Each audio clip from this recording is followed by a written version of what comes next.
পীড়িতে দিলীপ ঘোষ, আর তাই নিয়ে আলোচনা হবে না তা কখনো হয়?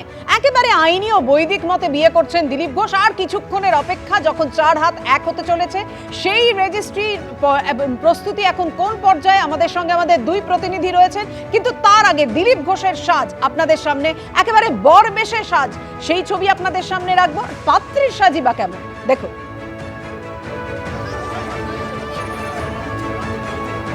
কোণে দেখা আলোয় বিয়ে হতে চলেছে দিলীপ ঘোষ এবং রিঙ্কু মজুমদারের। তার আগে একেবারে লাল বেনারসিতে, লাল ওড়নায় সেজেছেন পাত্রী রিঙ্কু মজুমদার, আর অন্যদিকে পাঞ্জাবি পরে দিলীপ ঘোষ। আমরা সকাল থেকেই দেখেছি একের পর এক বিজেপি নেতারা তাকে এসে শুভেচ্ছা জানিয়েছেন, উপহার দিয়েছেন। এই মুহূর্তে একেবারে সেই শুভ মুহূর্তের অপেক্ষা, অর্থাৎ গোধূলি লগনে বিয়ে, কোণে দেখা আলোয় বিয়ে। কথা বলবো, আমাদের সঙ্গে রয়েছেন আমাদের 2 প্রতিনিধি, ব্রতদীপ ভট্টাচার্য এবং অনির্বাণ বিশ্বাস। ব্রতদীপ, রেজিস্ট্রি কি সম্পন্ন? দেখো, শুধু রেজিস্ট্রি নয়, আজকে বৈদিক মতেও কিন্তু সমস্ত আচার আচরণ মেনে দিলীপ ঘোষ এবং রিঙ্কু মজুমদারের এই বিয়ে সম্পন্ন হবে। আমি একটু ছবিটা দেখাতে বলবো সন্দীপকে। আমরা যেখানে রয়েছি সেটা দিলীপ ঘোষের বাংলো, অর্থাৎ নিউ টাউনে যে বাংলোয় দিলীপ ঘোষ থাকেন। বাইরে থেকে দেখে কিন্তু বোঝার উপায় নেই যে এই বাড়িতেই কোনো বিয়ের অনুষ্ঠান চলছে। ঠিক সন্ধ্যে 6টা নাগাদ দিলীপ ঘোষের হবু স্ত্রী তিনি দিলীপ ঘোষের এই বাংলোয় এসে পৌঁছালেন, এবং এই মুহূর্তে ভেতরে যে বৈদিক নিয়মে যে বিয়ের অনুষ্ঠানের যে আচার আচরণ রয়েছে, সেই সমস্ত আচার আচরণগুলো পালিত হচ্ছে। যে সমস্ত নিকট আত্মীয়রা আজকের এই বিয়ের অনুষ্ঠানে নিমন্ত্রিত, অত্যন্ত কম সংখ্যক, হাতে গোনা কয়েকজন নিকট আত্মীয় এবং বন্ধু পরিজনই দিলীপ ঘোষের এই বাড়িতে আজকের এই বিয়ের অনুষ্ঠানে আমন্ত্রিত। তারাই রয়েছেন এবং দিলীপ ঘোষের মা রয়েছেন, এবং তাদের উপস্থিতিতেই আজকে কিন্তু দিলীপ ঘোষ এবং রিঙ্কু মজুমদারের 4 হাত 1 হচ্ছে। সন্ধ্যে 6টা নাগাদ রিঙ্কু মজুমদার এসছেন, তার আগেই কিন্তু দিলীপ বাবু একেবারে বরের সাজে তিনি কিন্তু সেজেছেন, পাঞ্জাবি পরে, পায়জামা পরে, এবং রিঙ্কু দেবীকেও আমরা দেখেছি একেবারে লাল বেনারসিতে তিনি এসেছেন। পরিবারের যারা সদস্যরা রয়েছেন কিন্তু প্রত্যেকেই যারা নিমন্ত্রিত এসছেন, এবং দিলীপবাবু তিনি নিজেও বলেছিলেন যে তার এই বিয়ের অনুষ্ঠানে তিনি কাউকে নিমন্ত্রণ করেননি, শুধুমাত্র হাতে গোনা কয়েকজন আত্মীয় পরিজন তারাই থাকছেন। আজ সকাল থেকেই কিন্তু সাজসজ্জা রব বৈদিক মত মেনে দিলীপ ঘোষের সকাল থেকেই যে সমস্ত আচার আচরণগুলি রয়েছে বিয়ের, সেই সমস্ত আচার আচরণ পালন করেন তিনি।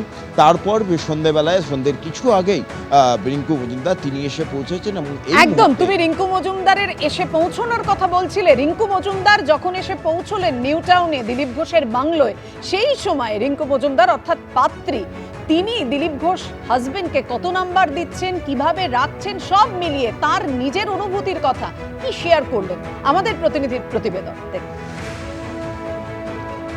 রিঙ্কু মজুমদার, দিলীপ ঘোষের স্ত্রী, তিনি এসে পৌঁছালেন দিলীপ ঘোষের এই বাংলোয়। আর কিছুক্ষণের মধ্যেই এই বাংলোতেই দিলীপ ঘোষের সঙ্গে শুভ পরিণয় হবে রিঙ্কু মজুমদারের। আমরা দেখতে পাচ্ছি নিউ টাউনে যে আবাসনে দিলীপ ঘোষ থাকে, সেখানে তার যে বাংলো রয়েছে, সেই বাংলোয় সন্ধ্যে 6টা বাজতেই এসে পৌঁছালেন তার স্ত্রী, হবু স্ত্রী রিঙ্কু মজুমদার, এবং সেইখানেই এই বাংলোতেই দিলীপ ঘোষের মায়ের উপস্থিতিতে রিঙ্কু দেবীর সঙ্গে 4 হাত 1 হবে দিলীপ ঘোষের। এবং বাড়িতেই অত্যন্ত খুব সাধারণভাবে, সাদামাটাভাবে, কোনো আতিশয্য ছাড়া, কোনো আড়ম্বর ছাড়াই বিয়ের এই অনুষ্ঠান পালন করছেন দিলীপ ঘোষ। আইনি মতে বিয়ে হবে, তার সঙ্গে বৈদিক মতেও সমস্ত আচার আচরণ মেনে এই বাড়ির ভিতরেই সে বিয়ের অনুষ্ঠান পালিত হবে। ক্যামেরা সন্দীপ পালের সঙ্গে ব্রতদীপ ভট্টাচার্য, এবিপি আনন্দ, নিউ টাউন।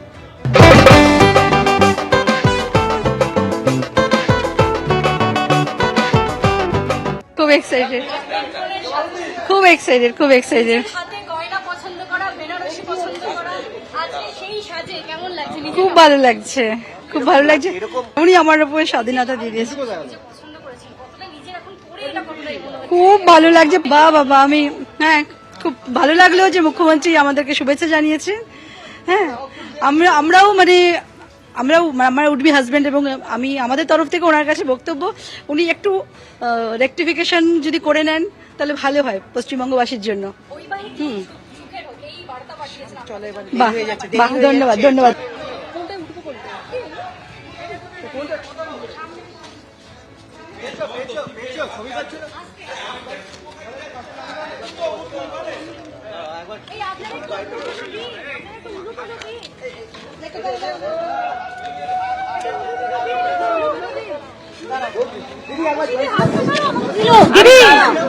আজকে রামের সীতা খান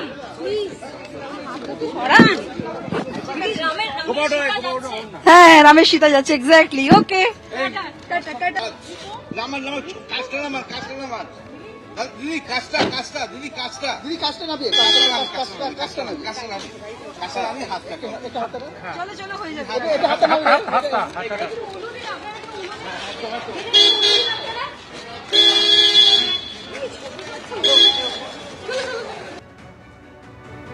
কতটা খুশি পাত্রী সে তো দেখতেই পেলেন, একেবারে হাসি খুশি দেখাচ্ছে তাকে এবং উচ্ছ্বসিত তিনি।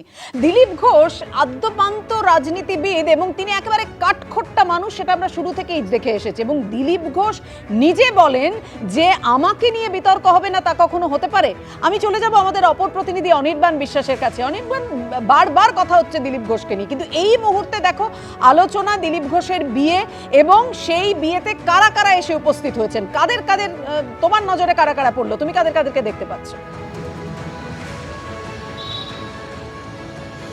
হ্যাঁ দেখো, তোমাকে প্রথমে জানিয়ে রাখি যে এই যে বিয়ে আজকে রিঙ্কু মজুমদার এবং দিলীপ ঘোষের মধ্যে একেবারে পারিবারিক বিয়ে। এই বিয়েতে রিঙ্কু মজুমদার তার কয়েকজন নিকটাত্মীয় এবং দিলীপ ঘোষ তার মা এবং তার সঙ্গে কয়েকজন নিকটাত্মীয় এবং খুব বেশি হলে দিলীপ ঘোষের নিরাপত্তার দায়িত্বে থাকা যে সমস্ত সিআইএসএফের জওয়ান তারা।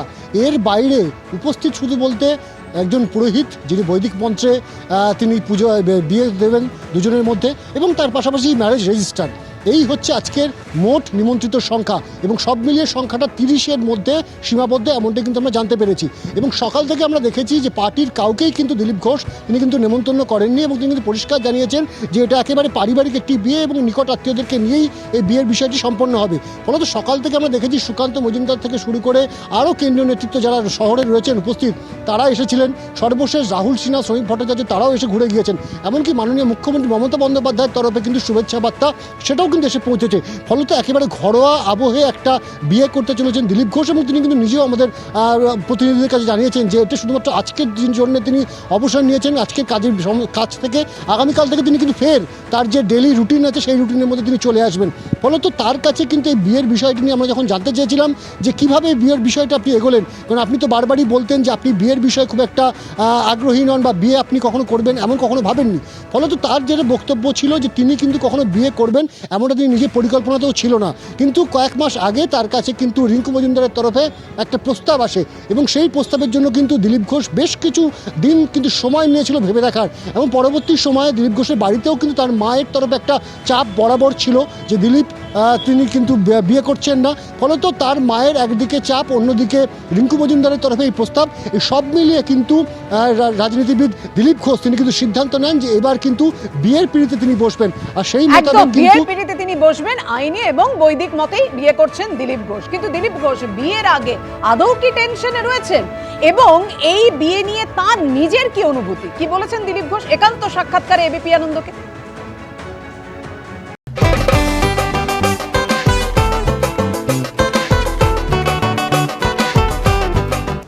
আপনাকে শুভেচ্ছা এবং অভিনন্দন এরকম একটা সিদ্ধান্ত নেওয়ার জন্য। বলছি কোনো টেনশনে আছেন দিলীপদা? না, আমার টেনশন কি আছে, একটা দায়িত্ব পালন আর একটা আমাদের পরম্পরাকে মানে মানাবার জন্য যেটুকু করার। দুপুরবেলা আমি আমার পূর্বপুরুষকে পিণ্ড দিয়েছি আর শ্রাদ্ধ করেছি, সন্ধ্যাবেলা পরিণয় হবে। এটা জীবনের বাকি ছিল, একটা পরিক্রমা পুরো হয়ে যাবে, সেটাই করছি। আর বাড়িতে মা আর আমি আছি, কেউ নাই। সবাই বলেন আপনি খুব সাহসী মানুষ, এটা কি তার একটা নিদর্শন? না, বিয়ে করাটা কোনো সাহস লাগে না, কারণ সেটা সবাই করে। যে করে না তার পক্ষে রিস্ক থাকে একটু। শেষ পর্যন্ত এটা একটা সামাজিক দায়িত্ব, পারিবারিক দায়িত্ব, সেইটা পালন করার দরকার আছে। আমার মনে হয় আমি যেহেতু RSS এর প্রচারক ছিলাম, প্রচারকদের জন্য বিয়ে, তার সংসার, অর্থ উপার্জন থাকে না। তো সংঘের তরফ থেকে আমাদের প্রচারক জীবন থেকে মুক্তি দেওয়া হয়েছে। আমি রাজনীতিতে গেছি, MLA MP হয়েছি, অর্থ উপার্জন করেছি, বাড়ি করেছি। তো তার সঙ্গে এটাও, এখন আমার মা শেষ বয়সে আমার কাছে থাকতে এসেছেন, তাকে দেখারও লোক নেই। আমি তো ঘুরিয়ে বেরিয়েছি 40-41 বছর। তো সেই জন্য একজন সঙ্গী চাই যিনি ঘর আর মাকে দেখবেন, আমি বাকি সমাজের কাজ করছি। মা ওর বাড়ি দেখে এসছেন, ওর সঙ্গে দুদিন থেকে এসছেন। তার আগে যখন আমি থাকিনি বাড়িতে, কেউ ছিল না, ও এসে মাকে দেখাশোনাও করেছে, আমাকে রান্না করে খাইয়েওছে। তো সেই জন্য এটা অনেকটা দেখাশোনার পরে সবকিছু বুঝে সুঝে মা ঠিক করেছেন, অনুমতি দিয়েছেন, তখন ওটা দিদি, আপনি এত রাফ অ্যান্ড টাফ এবং আপনার মুখে আপনি যেটা ঠিক মনে করেন বলে দেন, আপনি বারবার বলেছেন আপনি কিছু ভাবেন না, সেরকম একটা জায়গায় দাঁড়িয়ে আপনি বিয়ের সিদ্ধান্ত নিচ্ছেন, মানে এটা কি, মানে যে দিলীপ ঘোষকে আমরা দেখেছি এতদিন, সেই দিলীপ ঘোষকে কিছুটা হলেও বদলে যাবে? বদলানোর কোনো কারণ নেই, জীবনে এটা একটা ফেজ। আমার দিন বিয়ে করার প্রয়োজন ছিল না, ব্যক্তিগতভাবে নয়, আমি স্বাবলম্বী। দ্বিতীয় হচ্ছে আমার যা কাজ, 24 ঘন্টা আমি পার্টির জন্য কাজ করি, পরিবারের জন্য সময় ছিল না।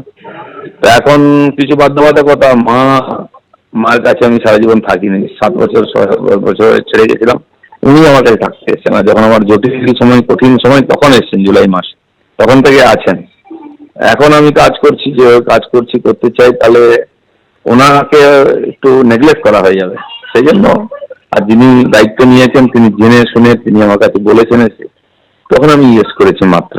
রাজনৈতিক মহলে আপনি নিজেও জানেন যে আপনার একটা বড় ক্রেজ আছে, আপনাকে অনেকে খুব পছন্দ করেন, অনেকে যেমন গালও দেন, কিন্তু অনেকে পছন্দ করেন। সেই ক্ষেত্রে আপনার সাথে, মানে আপনি রিঙ্কু দেবীকে বাছলেন কেন? মানে এটা কি অন্য কোনো কারণ, মানে তার মধ্যেও আপনার মতন কিছু মতাদর্শ খুঁজে পেয়েছেন? মতাদর্শ তো হচ্ছে, আমাদের পার্টির পুরনো কর্মী 12 সাল থেকে, আমি তো পরে বিজেপিতে, আমি আছিনি, আমার কোনো কৃতিত্ব নাই। আমার জীবনের 2জন মহিলা এখন যারা আছেন, আমার মা, বললাম না, আমার 55 বছর ধরে মায়ের থেকে আমি দূরেই ছিলাম, পড়াশোনা, তারপর সমাজের কাজে দেখা সাক্ষাৎ মাত্র, কোনদিন থাকেননি বা আমি থাকিনি। তিনি এসছেন, আর ইনিও এসছেন নিজের থেকে, আমি তাকে ডাকিনি বা কোনো চয়েস করেছিলাম। বাকি 10 জন পার্টি কর্মী যেমন তিনিই ছিলেন, উনি হঠাৎ এসে বললেন যে দেখুন, আমি তো ওর পরিবার সংসার করেছি, আমার দায়িত্ব শেষ, ছেলে বড় হয়ে গেছে, তাকে ভালো পড়াশোনা করি, চাকরি করছি, কিন্তু তবুও আমার মনে হচ্ছে একজন সঙ্গী দরকার, আর যাতে বাকি জীবনটা আমি তার সঙ্গে থাকতে পারি সম্মানের সঙ্গে। তাহলে খুব ভালো কথা, বিয়েতে করো। বলছে না, আপনি রাজি থাকলে আমি বিয়ে করতে পারি। ভাই, আমি তো কোনোদিন ভাবিনি বিয়ে করবো আর সংসার করবো, আমার ক্যারেক্টারে নাই। তো তুমি ভালো, শুভেচ্ছা থাকলো। কিন্তু বারবার উনি বলেছেন, তারপরে আমি তখন মায়ের এই সমস্যায়, আমি বাড়ির বাইরে গেলে তাকে অন্য জায়গায় রেখে যেতে হচ্ছে, জল দেওয়ার লোক নেই। তো তখন সেটাও উনি বলেছেন যে এখন তো আপনার কাছে কেউ নেই পরিবারে করে, আপনি ভাবতে পারেন। আমি তখন সেটাকে ইয়েস করেছি, মাকে জিজ্ঞেস করেছি, মাই ইয়েস করেছেন, হয়ে গেছে। আপনার রাজনৈতিক ভাবে কি কোনো চাপে পড়ে গেলেন? অর্থাৎ কখনো বলা হচ্ছে যে RSS চাইনি আপনি বিয়ে করুন, কেউ বলছে বিজেপির কেউ চাইনি দিলীপ ঘোষ বিয়ে করুন, এটা কি চাইলো না চাইলো তার উপরে আমার কি নির্ভর করে না, আমার ব্যক্তিগত এটা সিদ্ধান্ত। দ্বিতীয় কথা হচ্ছে যে আমার কাছে মা বা কারো কোনো লাইবিলিটি আমার ছিল না, পরিবারের প্রতি যেটা করার দূর থেকে আমি করেছি, ছেলে মেয়েদের পড়ার ব্যবস্থা, ভাই ছেলে মেয়েদের, সেটা করেছি, কারণ আমার কোনো খরচ ছিল না। আমি কোনোদিন পয়সা কামাইনি, যখন 8-9 বছর ধরে সেটা কিছু তাদের জন্য খরচা করছে, বাকিটা আমি বাড়ি কিনেছি, আমার কোনো খরচাও নেই। তো তখন এখন মনে হয়েছে যে আমার ব্যক্তিগত জীবনও হয়তো 10-20 বছর যা বাঁচবো, আমি চাই না কারো ঘাড়ে বোঝা হতে, বা সমাজেরও বোঝা হতে চাই না, বা পরিবারের বা পার্টির বোঝা হতে চাই না।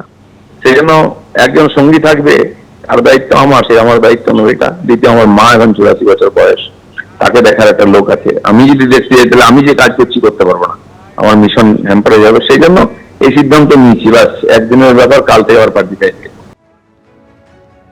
অর্থাৎ শুনলেন আপনারা, দিলীপ ঘোষ এখনো টেনশন তো দূরে থাক, একেবারে ওভার বাউন্ডারি, এখানেও একেবারে স্ট্রেট কাট ভঙ্গিতে কথা বললেন, স্বভাবোচিত ভঙ্গিতে। রাজনৈতিক মহলে কি প্রতিক্রিয়া দেখাবো আপনাদের, ছোট্ট একটা বিরতির পর সঙ্গে।